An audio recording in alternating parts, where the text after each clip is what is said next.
খুব অল্প বয়সে জীবনের সুখটা হারিয়ে গেছে।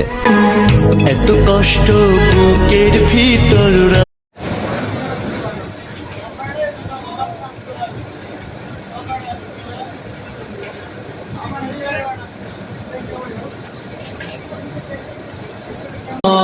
2025 সালের মার্চ মাসের 2 তারিখে আমাদের প্রথম রোজা রাসূল সাল্লাল্লাহু আলাইহি সাল্লাম বলেছেন, যে ব্যক্তি রমজান খবর মানুষের কাছে পৌঁছে দিবে তার জন্য জাহান্নামের আগুন হারাম হয়ে যাবে। আমি একজন মুসলিম। ফুলের সাথে প্রজাপতি, চাঁদের সাথে তারা।